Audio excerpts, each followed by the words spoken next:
ಬೆಂಗಳೂರು ಕರಗ ಮಹೋತ್ಸವ ಕರಗ ಉತ್ಸವಕ್ಕೆ ಕ್ಷಣಗಣನೆ ಆರಂಭವಾಗಿರುವಂಥದ್ದು. ಕೆಲವೇ ಕ್ಷಣದಲ್ಲಿ ಉತ್ಸವ ಆರಂಭ ಆಗುತ್ತೆ. ವಿಶ್ವ ಪ್ರಸಿದ್ಧ ಕರಗ ಮಹೋತ್ಸವ ಅಂತಾನೆ ಹೇಳ್ಬೋದಾಗುತ್ತೆ.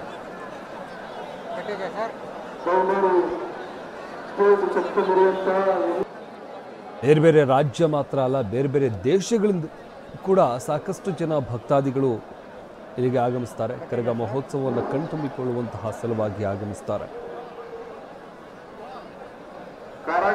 ಈ ಅದ್ಧೂರಿ ಕರಗ ಮಹೋತ್ಸವಕ್ಕೆ ಈಗ ಕ್ಷಣಗಣನೆ ಆರಂಭವಾಗಿರುವಂಥದ್ದು.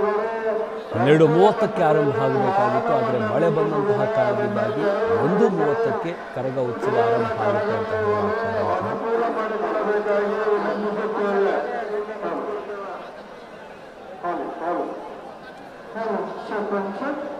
ಏನು ಕರಗ ಬರುವಂತಹ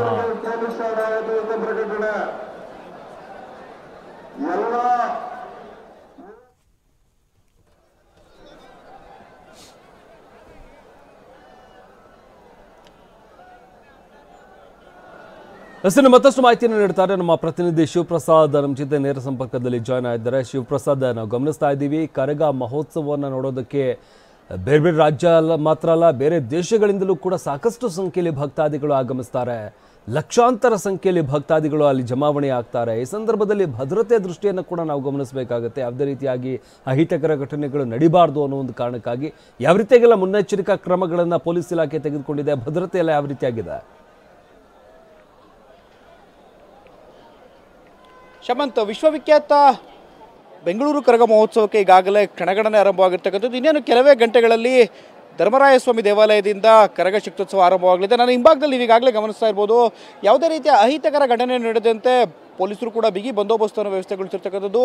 2000ಕ್ಕೂ ಹೆಚ್ಚು ಪೊಲೀಸರು ಈಗಾಗಲೇ ಕರಗ ಶಕ್ತ್ಯೋತ್ಸವ ಹಾದು ಹೋಗುವಂಥ ದಾರಿಯ ಇಕ್ಕೆಲಗಳಲ್ಲೂ ಕೂಡ ಭದ್ರತೆಗಾಗಿ ನಿಯೋಜನೆಗೊಂಡಿರ್ತಕ್ಕಂಥದ್ದು. ನೀವೀಗಾಗಲೇ ಟಿವಿ9 ದೃಶ್ಯಾವಳಿಗಳಲ್ಲಿ ಗಮನಿಸ್ತಾ ಇದ್ದೀರಾ. ಕರಗ ಶಕ್ತ್ಯೋತ್ಸವ ಆರಂಭವಾಗಿ ನಡೆದು ಹೋಗುವಂತಹ ದಾರಿಯಲ್ಲಿ ನಾವಿದ್ದೇವೆ. ಈಗಾಗಲೇ ದೀಪಾಲಂಕಾರಗಳಿಂದ, ವಿದ್ಯುತ್ ದೀಪಾಲಂಕಾರಗಳಿಂದ ಕರಗ ಶಕ್ತ್ಯೋತ್ಸವ ಹಾದು ಹೋಗುವಂತಹ ದಾರಿಯುದ್ದಕ್ಕೂ ಕೂಡ ಈಗಾಗಲೇ ವಿವಿಧ ರೀತಿಯಲ್ಲಿ ವಿಜೃಂಭಣೆಯಿಂದ ದೀಪಾಲಂಕಾರಗಳನ್ನು ಮಾಡಿರ್ತಕ್ಕಂಥದ್ದು.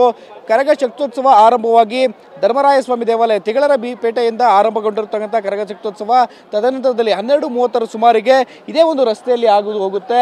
ರಾಜ್ಯದ ವಿವಿಧ ಜಿಲ್ಲೆಗಳಿಂದಲೂ ಕೂಡ ವಿಶ್ವವಿಖ್ಯಾತ ಬೆಂಗಳೂರು ಕರಗವನ್ನು ನೋಡೋದಕ್ಕೆ, ದರ್ಶನವನ್ನು ಮಾಡೋದಕ್ಕೆ ಭಕ್ತಾದಿಗಳೆಲ್ಲರೂ ಕೂಡ ಆಗಮಿಸಿರ್ತಕ್ಕಂಥದ್ದು. ರಾಜ್ಯದ ವಿವಿಧ ಜಿಲ್ಲೆಗಳಿಂದ ಇರ್ತಕ್ಕಂಥ ಎಲ್ಲರೂ ಕೂಡ ಪರಿವಾರದವರು ಕೂಡ ಸೇರ್ಕೊಳ್ತಾರೆ. ತದನಂತರದಲ್ಲಿ ಇದೇ ಒಂದು ರಸ್ತೆಯಲ್ಲಿ ವೀರಕುಮಾರರಾದಿಯಾಗಿ ನನ್ನ ಹಿಂಭಾಗದಲ್ಲಿ ನೀವು ಈಗಾಗಲೇ ಗಮನಿಸ್ತಾ ಇದ್ದೀರಾ, ಸಾವಿರಾರು ಸಂಖ್ಯೆಯಲ್ಲಿ ವೀರಕುಮಾರರು ಕೂಡ ವೈನಿಕುಲ ಕ್ಷತ್ರಿಯ ಸಮುದಾಯದ ವೀರಕುಮಾರರು ಆಗಮಿಸ್ತಾರೆ. ಶ್ರದ್ಧಾ ಭಕ್ತಿಗಳಿಂದ ಅವರೆಲ್ಲರೂ ಕೂಡ ಉಪವಾಸವಿದ್ದು ತದನಂತರದಲ್ಲಿ ಕರಗ ಶಕ್ತ್ಯೋತ್ಸವ ಹಾದು ಹೋಗುವಾಗ ಕರಗದ ಸುತ್ತಲೂ ಕೂಡ ನೆರೆದಿರ್ತಾರೆ. ಅಂದರೆ ರಕ್ಷಣೆಯ ಸೂಚಕವಾಗಿ ಅವರೆಲ್ಲರೂ ಕೂಡ ಹಾದು ಹೋಗ್ತಕ್ಕಂಥದ್ದು.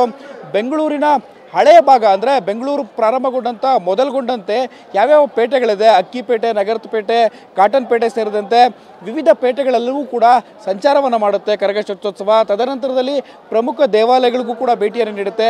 ಅಷ್ಟೇ ಅಲ್ಲದೆ ಈ ಒಂದು ಬೆಂಗಳೂರಿನ ಕರಗ ಶಕ್ತ್ಯೋತ್ಸವದ ಮತ್ತೊಂದು ವಿಶೇಷತೆ ಅಂದರೆ ಭಾವೈಕ್ಯತೆಯ ಪ್ರತೀಕವಾಗಿರ್ತಕ್ಕಂಥದ್ದು. ಹಿಂದೂ ಮುಸ್ಲಿಂ ಸಮುದಾಯದಲ್ಲಿ ಭಾವೈಕ್ಯತೆಯನ್ನು ಸಾರುವಂಥ ನಿಟ್ಟಿನಲ್ಲಿ ಹಿಂದಿನಿಂದಲೂ ಕೂಡ ನೂರಾರು ವರ್ಷಗಳ ಇತಿಹಾಸ ಇರತಕ್ಕಂಥ, ಶತಮಾನಗಳಷ್ಟು ಇತಿಹಾಸ ಇರತಕ್ಕಂತಹ ಕರಗ ಶಕ್ತ್ಯೋತ್ಸವ ಹಾದು ಹೋಗುವಂಥ ಹಾದಿಯಲ್ಲೇ ಇರತಕ್ಕಂಥ ಕಾಟನ್ ಪೇಟೆಯಲ್ಲಿರ್ತಕ್ಕಂಥ ದರ್ಗಾಗೂ ಕೂಡ ಭೇಟಿಯನ್ನು ನೀಡಿ ಚಾದರವನ್ನು ಸಮರ್ಪಣೆ ಮಾಡ್ತವೆ. ತದನಂತರದಲ್ಲಿ ಅಲ್ಲೂ ಕೂಡ ಗೌರವವನ್ನು ಸ್ವೀಕರಿಸಿ ತದನಂತರದಲ್ಲಿ ಪ್ರಮುಖ ದೇವಾಲಯಗಳಿಗೂ ಕೂಡ ಭೇಟಿಯನ್ನು ನೀಡತಕ್ಕಂಥದ್ದು. ಆ ನಂತರದಲ್ಲಿ ಬೆಂಗಳೂರಿನ ಪ್ರಮುಖ ಮಧ್ಯಸ್ಥಾನದಲ್ಲಿರ್ತಕ್ಕಂಥ, ಬೆಂಗಳೂರಿನ ಕೇಂದ್ರ ಸ್ಥಾನದಲ್ಲಿರ್ತಕ್ಕಂಥ ದೇವಾಲಯಗಳಿಗೂ ಕೂಡ ಭೇಟಿಯನ್ನು ನೀಡಿ ಭಕ್ತಾದಿಗಳಿಗೂ ಕೂಡ ದರ್ಶನವನ್ನು ನೀಡತಕ್ಕಂಥದ್ದು. ಈ ಸಂಚಾರ ಮಾಡುವಂಥ ವೇಳೆಯಲ್ಲಿ ಯಾವುದೇ ರೀತಿಯ ಅಹಿತಕರ ಘಟನೆ ನಡೆಯದಂತೆ ಶಮಂತ್ ಸಂಚಾರವನ್ನು ಕೂಡ ನಿರ್ಬಂಧವನ್ನು ಹೇರಲಾಗಿರ್ತಕ್ಕಂಥದ್ದು.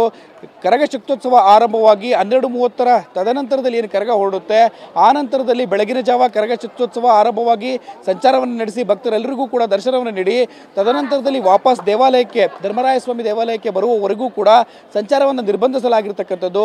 ಈ ಹಿನ್ನೆಲೆಯಲ್ಲಿ ಕರಗ ಶಕ್ತ್ಯೋತ್ಸವ ಹಾದು ಹೋಗುವಂಥ ರಸ್ತೆಗಳೆಲ್ಲವೂ ಕೂಡ ಈಗಾಗಲೇ ಯಾವುದೇ ರೀತಿಯ ಅಹಿತಕರ ಘಟನೆ ನಡೆದಂತೆ ಕಟ್ಟೆಚ್ಚರವನ್ನು ವಹಿಸಲಾಗಿರ್ತಕ್ಕಂಥದ್ದು. ಅಷ್ಟೇ ಅಲ್ಲದೆ ಧರ್ಮರಾಯಸ್ವಾಮಿ ದೇವಾಲಯದಲ್ಲೂ ಕೂಡ ವೇದಿಕೆಗೆ ಗಣ್ಯರು ಆಗಮಿಸ್ತಾರೆ. ಈಗಾಗಲೇ ಬೆಂಗಳೂರಿನ ದಕ್ಷಿಣ ಕ್ಷೇತ್ರದ ಸಂಸದರಾಗಿರ್ತಕ್ಕಂಥ ತೇಜಸ್ವಿ ಸೂರ್ಯರವರು ಕೂಡ ಆಗಮಿಸಿರ್ತಕ್ಕಂಥದ್ದು. ಅಷ್ಟೇ ಅಲ್ಲದೆ ವಿವಿಧ ರಾಜಕೀಯ ಗಣ್ಯರು ಕೂಡ ಆಗಮಿಸಿ ಈ ಒಂದು ಶಕ್ತೋತ್ಸವದಲ್ಲಿ ಪಾಲ್ಗೊಳ್ಳಲಿರ್ತಕ್ಕಂಥದ್ದು. ದೇವಾಲಯದಲ್ಲೂ ಕೂಡ ವಿಶೇಷ ಪೂಜೆಗಳನ್ನು ನೆರವೇರಿಸಲಾಗಿರ್ತಕ್ಕಂಥದ್ದು. ಇಂದಿನಿಂದಲೂ ಕೂಡ ಈಗಾಗಲೇ ಇದಕ್ಕೆ ಸಂಬಂಧಪಟ್ಟಂತೆ ಶಾಸ್ತ್ರೋಕ್ತವಾಗಿ ಯಾವೆಲ್ಲ ಪ್ರಕ್ರಿಯೆಗಳನ್ನು ಕೈಗೊಳ್ಳಲಾಗಿರ್ತಕ್ಕಂಥದ್ದು, ಪೂಜೆ ಪುನಸ್ಕಾರಗಳನ್ನು ಮಾಡ್ತಿರ್ತಕ್ಕಂಥದ್ದು. ತದನಂತರದಲ್ಲಿ ಸಂಪ್ರದಾಯಗಳ ಬದ್ಧವಾಗಿ ಕರಗ ಶಕ್ತೋತ್ಸವ ಆರಂಭವಾಗುವುದಕ್ಕೂ ಕೂಡ ಪೂಜಾರಿ ಜ್ಞಾನೇಂದ್ರ ಅವರು ಏನಿದ್ದಾರೆ ಇವರು ಒಂದಷ್ಟು ಸಂಪ್ರದಾಯಗಳನ್ನು ಕೂಡ ನೆರವೇರಿಸ್ತಾರೆ. ಪ್ರಮುಖವಾಗಿ ಈ ದೇವಾಲಯಗಳಿಗೂ ಕೂಡ ಭೇಟಿಯನ್ನು ನೀಡತಕ್ಕಂಥದ್ದು. ಆ ನಂತರದಲ್ಲಿ ದೇವಾಲಯದಲ್ಲೂ ಕೂಡ ಗೌರವವನ್ನು ಸಮರ್ಪಣೆಯನ್ನು ಮಾಡಿಕೊಂಡು ತದನಂತರದಲ್ಲಿ ಧರ್ಮರಾಯಸ್ವಾಮಿ ದೇವಾಲಯಕ್ಕೆ ಕರಗ ಶಕ್ತೋತ್ಸವ ಮರಳುವಂಥದ್ದು. ಶಮಂತ. ಎಸ್ ಶಿವಪ್ರಸಾದ್ ಹೇಳ್ತಾ ಇದ್ರಿ ಕರಗ ಉತ್ಸವ ಯಾವೆಲ್ಲ ಮಾರ್ಗದಲ್ಲಿ ಬರುತ್ತೆ ಅಂತ. ಇನ್ನು ವಾಹನಗಳಿಗೆ ಯಾವ ರೀತಿಯಾಗಿ ಪರ್ಯಾಯ ವ್ಯವಸ್ಥೆಗಳನ್ನು ಮಾಡಲಾಗಿದೆ, ಭಾಗದಲ್ಲಿ ಓಡಾಡುವಂಥ ವೆಹಿಕಲ್ಗಳಿರ್ಬೋದು, ಯಾವ ರೀತಿಯಾಗಿ ಟ್ರಾಫಿಕ್ ಸಮಸ್ಯೆಗೆ ಸಂಬಂಧಪಟ್ಟದ್ದು ವಾಹನಗಳಿಗೆ ಏನು ಪರ್ಯಾಯ ವ್ಯವಸ್ಥೆಗಳು ಯಾವ ರೀತಿಯಾಗಿ ಮಾಡಲಾಗಿದೆ? ಶಮಂತ್, ಈಗಾಗಲೇ ಧರ್ಮರಾಯಸ್ವಾಮಿ ದೇವಾಲಯದ ಸುತ್ತಲೂ ಇರತಕ್ಕಂಥ ರಸ್ತೆಗಳಲ್ಲಿ ಸಂಚಾರವನ್ನು ನಿರ್ಬಂಧ ಮಾಡಲಾಗಿರ್ತಕ್ಕಂಥದ್ದು. ಅಂದರೆ ಇಂದು ರಾತ್ರಿ 10 ಗಂಟೆಯಿಂದ ನಾಳೆ ಸಂಜೆ 6 ಗಂಟೆವರೆಗೂ ಕೂಡ ಕರಗ ಶಕ್ತೋತ್ಸವಕ್ಕೆ ಸಂಬಂಧಪಟ್ಟಂತೆ ಎಲ್ಲ ಸಂಪ್ರದಾಯಬದ್ಧವಾಗಿ ಒಂದಷ್ಟು ಆಚರಣೆಗಳು ಕೂಡ ನೀಡಿರ್ತಕ್ಕಂಥ ಹಿನ್ನೆಲೆಯಲ್ಲಿ ಯಾವುದೇ ರೀತಿಯ ಸಂಚಾರದ ಸಮಯದಲ್ಲಿ ಯಾವುದೇ ರೀತಿಯ ವ್ಯತಿರಿಕ್ತ ಪರಿಣಾಮ ಆಗಬಾರ್ದು ಅಂತೇಳಿ ಸಂಚಾರವನ್ನು ಸಂಪೂರ್ಣವಾಗಿ ನಿರ್ಬಂಧ ಮಾಡಲಾಗಿರ್ತಕ್ಕಂಥದ್ದು. ನನ್ನ ಹಿಂಭಾಗದಲ್ಲಿ ನೀವು ಈಗಾಗಲೇ ಗಮನಿಸ್ತಾ ಇದ್ದೀರಾ, ಕಾರ್ಪೊರೇಷನ್ ಸರ್ಕಲ್ನ ಸಮೀಪದ ಇರ್ತಕ್ಕಂಥ ಈ ಒಂದು ಧರ್ಮರಾಯಸ್ವಾಮಿ ದೇವಾಲಯಕ್ಕೆ ಅಂದರೆ ತಿಗಳರ ಪೇಟೆಗೆ ಬರುವಂಥ ಮಾರ್ಗದಲ್ಲಿ ಏನಿದೆ ಈ ಒಂದು ಸಂಚಾರಕ್ಕೆ ಮಾತ್ರ, ಅಂದರೆ ಭಕ್ತಾದಿಗಳ ಸಂಚಾರಕ್ಕೆ ಮಾತ್ರ ಈಗಾಗಲೇ ಅನುವು ಮಾಡಿಕೊಟ್ಟಿರ್ತಕ್ಕಂಥದ್ದು.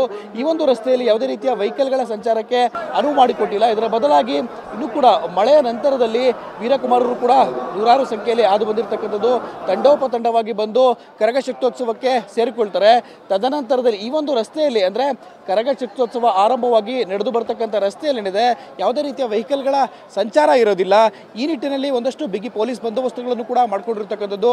ಅಂದರೆ ರಕ್ಷಣಾತ್ಮಕವಾಗಿ ಯಾವುದೇ ರೀತಿಯ ಅಹಿತಕರ ಘಟನೆಯನ್ನು ನಡೆಯಬಾರದು ಅಂತೇಳಿ ಈಗಾಗಲೇ ಬೆಂಗಳೂರು ಪೊಲೀಸರು ಕೂಡ ಅಲರ್ಟ್ ಆಗಿರ್ತಕ್ಕಂಥದ್ದು.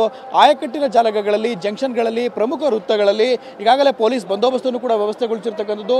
ಪ್ರಮುಖವಾಗಿ ಕರಗ ಶಕ್ತೋತ್ಸವ ಆರಂಭವಾಗುವಂಥ ಈ ಒಂದು ರಸ್ತೆ ಏನಿದೆ, ಪ್ರಮುಖವಾಗಿ ಈ ರಸ್ತೆಯ ಮೂಲಕ ಕಾಟನ್ಪೇಟೆ, ಅಕ್ಕಿಪೇಟೆ, ನಗರಪೇಟೆ ಸೇರಿದಂತೆ ಪ್ರಮುಖ ರಸ್ತೆಗಳಲ್ಲೂ ಕೂಡ ಕರಗ ಶಕ್ತೋತ್ಸವ ಸಂಚಾರವನ್ನು ಮಾಡುತ್ತೆ.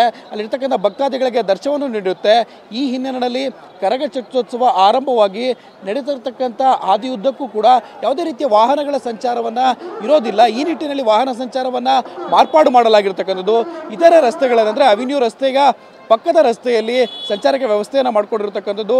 ಈ ನಿಟ್ಟಿನಲ್ಲಿ ಕರಗ ಶಕ್ತೋತ್ಸವ ಆರಂಭವಾಗಿ ಹಾದು ಹೋಗುವ ರಸ್ತೆಗಳನ್ನು ಬದಲಿ ವ್ಯವಸ್ಥೆಯನ್ನು, ಮಾರ್ಗಗಳನ್ನು ಕೂಡ ಮಾರ್ಗಸೂಚಿಗಳನ್ನಾಗಿ ಈಗಾಗಲೇ ನಗರ ಬೆಂಗಳೂರಿನ ಸಂಚಾರಿ ಪೊಲೀಸರು ಕೂಡ ಹೊರತಿರ್ತಕ್ಕಂಥದ್ದು. ಶಮಂತ. ಧನ್ಯವಾದ ಶಿವಪ್ರಸಾದ್ ನಿಮ್ಮೆಲ್ಲ ಮಾಹಿತಿಗಾಗಿ.